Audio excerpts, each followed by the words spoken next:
جیسے ہی میں کپڑے لے کر واپس آئی تو اماں گھر پر بیٹھی ہوئی تھی۔ میری دوست بھی میرے ساتھ گھر آ گئی۔ جب اس نے اماں کو دیکھا تو حیرت سے اماں کی طرف دیکھتی ہی رہ گئی، مگر اماں نے بھی اسے جب دیکھا تھا تو دیکھ کر جلدی سے کمرے میں چلی گئی تھی۔ میں اس بات سے ضرور حیران ہوئی تھی کہ اماں نے میری دوست سے کوئی بات کیوں نہیں کی، وہ میری دوست کو دیکھ کر کمرے میں کیوں چلی گئی۔ میری دوست مجھ سے پوچھنے لگی تم لوگوں کا گزارا کیسے ہوتا ہے، تو میں نے کہا میری اماں کسی کے گھر پہ کام کرتی ہیں۔ تو وہ کہنے لگی کسی کے گھر کام نہیں کرتی، تمہاری ماں بھیک مانگتی ہے۔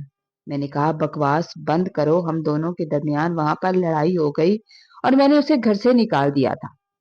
جب میں نے یہ بات اماں کو بتائی تو اماں کہنے لگی ایسی دوستیں نہیں بناتے، فضول باتیں کرتی ہے۔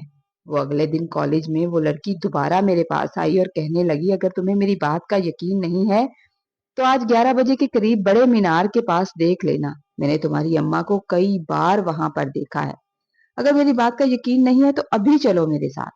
اس دن میں نے کالج سے چھٹی لی تھی اور وہیں پر چلتی تھی۔ کوئی 11 بجے کے قریب ہم لوگ بڑے مینار کے پاس پہنچے تو میں نے دیکھا کہ برقعے میں ایک عورت مانگ رہی تھی اور اس کا ہاتھ ویسے ہی ٹیڑھا تھا جیسے میری ماں کا تھا اور اس کے پاؤں پر زخم تھا، مگر وہ حجاب میں تھی۔ سڑک پر کافی رش تھا، ہم گاڑیوں سے اتر کر جانے لگے تو گاڑی کی بھیڑ میں جب ہم وہاں پہنچے تھے تو وہاں پر کوئی نہیں تھا۔ وہ عورت ہمیں کہیں نظر نہیں آ رہی تھی، ہم نے بہت ڈھونڈا، ادھر ادھر دیکھا مگر وہ نہیں ملی۔ میں اپنی دوست سے لڑنے لگی کہ تم جھوٹ بول رہی ہو، ایسا نہیں ہو سکتا، میری اماں یہ کام نہیں کر سکتی۔ گھر آ کر میں چپ سی تھی۔ میں نے اماں سے کہا کوئی بات نہیں کی تھی، میں نے کہا کہ کل 11 بجے میں خود جا کر دیکھوں گی کہ وہ عورت میری ماں ہے یا کوئی اور، کیونکہ میں نے اسے دور سے دیکھا تھا۔ اگلے دن پھر میں اپنی دوست کے ساتھ وہاں گئی تو مجھے وہاں کوئی نظر نہیں آیا۔ ہم نے 2-3 دن یہی کیا مگر وہاں کوئی نظر نہیں آیا۔ پھر مجھے لگا شاید میری دوست کو کوئی غلط فہمی ہوئی ہے یا مجھ سے جھوٹ بول رہی ہے۔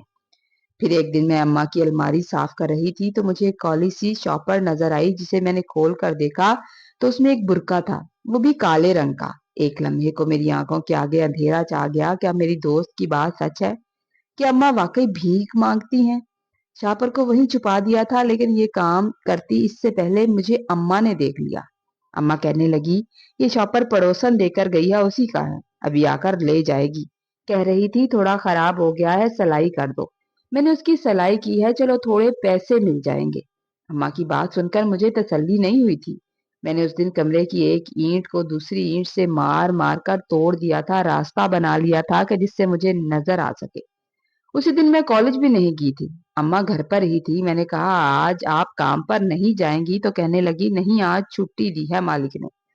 6 بجتے ہی میں خود ہی کمرے میں آ گئی، میں نے خود ہی دروازہ بند کر لیا تھا، اماں نے باہر سے کنڈی لگا دی تھی۔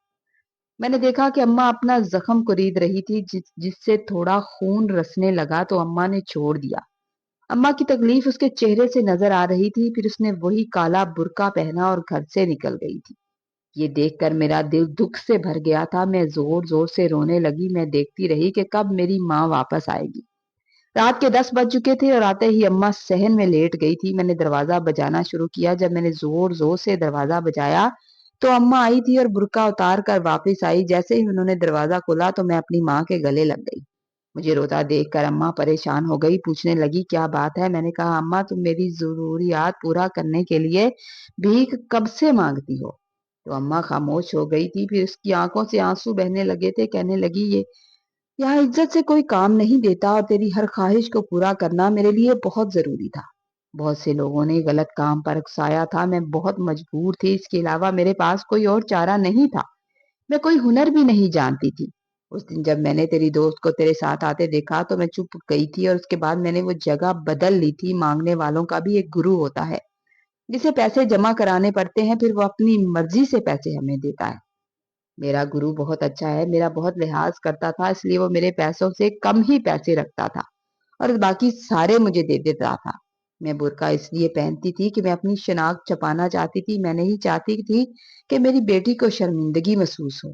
اماں رو رہی تھی اور اس کی آنکھوں سے آنسو رک نہیں رہے تھے۔ پھر میرا دل بھی تکلیف سے بھرا ہوا تھا کہ ایک ماں اپنی اولاد کے لیے کس حد تک چلی جاتی ہے۔ میری اماں اس زخم کو خود اپنے ہاتھوں سے کیسے کھود لیتی تھی، صرف میرے لیے۔ وہ اپنی انا اور عزت نفس کو ختم کر کے میرے لیے وہاں پر بھیک مانگنے جاتی تھی۔